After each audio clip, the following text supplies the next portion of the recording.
منادی اعلان کر رہا تھا، لوگو سب جمع ہو جاؤ، ایک مسلمان جس کو جنگ کے دوران گرفتار کیا گیا تھا آج سولی پر لٹکایا جائے گا۔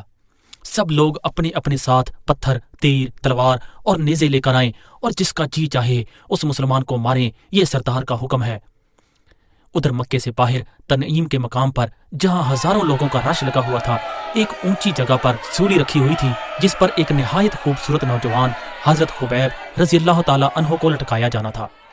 مکہ کے کافروں کے اب تمام حربے ناکام ہو چکے تھے، وہ اب اس نوجوان کی دعوت اور کردار کو ہمیشہ کے لیے ختم کرنے کے لیے اسے شہید کرنا چاہ رہے تھے۔ حضرت خبیب بن عدی رضی اللہ تعالی عنہ کو میدان میں لایا گیا اور دور دراز مقامات تک پیغام بھیج کر خبیب رضی اللہ تعالی عنہ کی شہادت کا منظر دیکھنے کے لیے لوگ جمع کیے گئے۔ زنجیروں میں جکڑے خبیب رضی اللہ تعالی عنہ کو کفار سولی پر لٹکانے لگے کہ نبی علیہ السلام کے اس غلام کو موت کا خوف دلا کر اسلام سے ہٹا دیا جائے۔ جب سولی پر لٹکانے لگے تو حضرت خبیب رضی اللہ تعالی عنہ نے کہا، اگر تم لوگ چاہو تو مجھے 2 رکعت نماز پڑھنے کا موقع دے دو۔ کتنی حسین اور کتنی مکمل تھی وہ 2 رکعت۔ خبیب رضی اللہ تعالی عنہ نے پڑھنے کے بعد کفار کے سرداروں کو مخاطب کر کے کہا، واللہ اگر مجھے یہ اندیشہ نہ ہوتا کہ تم میرے متعلق اس بدگمانی میں مبتلا ہو جاؤ گے کہ میں موت سے ڈر کر نماز کو طول دے رہا ہوں تو میں اور لمبی اور اطمینان کے ساتھ نماز پڑھتا۔ کفار مکہ پر حضرت خبیب رضی اللہ تعالی عنہ کا ایک ایک لفظ بجلی بن کر گر رہا تھا اور ان کے غصے کو بڑھا رہا تھا۔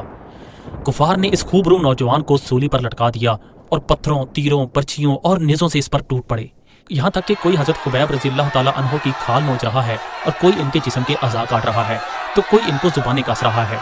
اسی دوران کفار کے ایک سردار نے امید بھرے لہجے میں پوچھا، اے خبیب، کیا تم پسند کرو گے کہ اس وقت محمد صلی اللہ علیہ وسلم کو تمہاری جگہ یہ تکلیف دی جا رہی ہوتی اور تمہیں اس تکلیف سے نجات مل جائے؟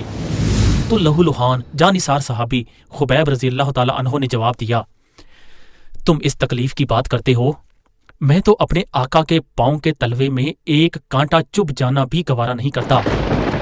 کفار یہ جواب سن کر سیخ پا ہو گئے اور خبیب رضی اللہ تعالی عنہ پر ٹوٹ پڑے، یہاں تک کہ تختہ دار پر آخری سانسیں لیتے ہوئے خبیب رضی اللہ تعالی عنہ آسمان کی طرف نظریں کرتے ہوئے دعا کرنے لگے، اے اللہ انہیں ایک ایک کر کے گن لے، انہیں منتشر کر کے ہلاک کر دے اور ان میں سے کسی کو نہ چھوڑ۔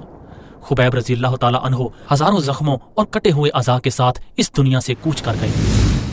حضور صلی اللہ علیہ وسلم کو اللہ تعالیٰ نے وحی کے ذریعے حضرت خبیب رضی اللہ تعالی عنہ کی شہادت کی اطلاع دے دی۔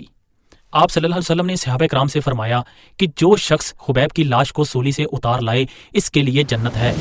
یہ بشارت سن کر حضرت زبیر بن العوام اور حضرت مقداد بن اسود رضی اللہ تعالی عنہ اس سعادت کو پانے کے لیے خطرناک ترین مارکے پر روانہ ہو گئے۔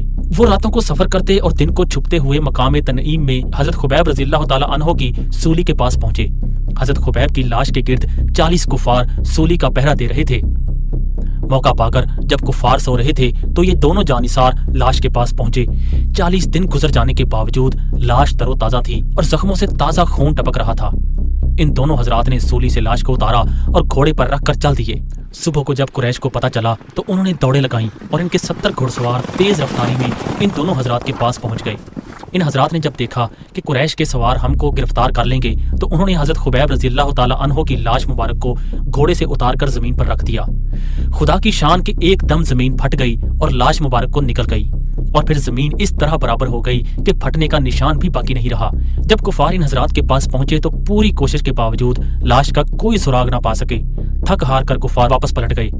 دوسری طرف دونوں صحابہ کرام نبی کریم صلی اللہ علیہ وسلم کے پاس پہنچے اور ابھی اپنے واقعہ کی داستان سنا ہی رہے تھے کہ حضرت جبریل امین بھی حاضر ہو گئے اور عرض کرنے لگے، اے اللہ کے رسول صلی اللہ علیہ وسلم، آپ کے ان یاروں کے کارنامے پر ہم فرشتوں کی جماعت کو بھی بہت فخر ہے۔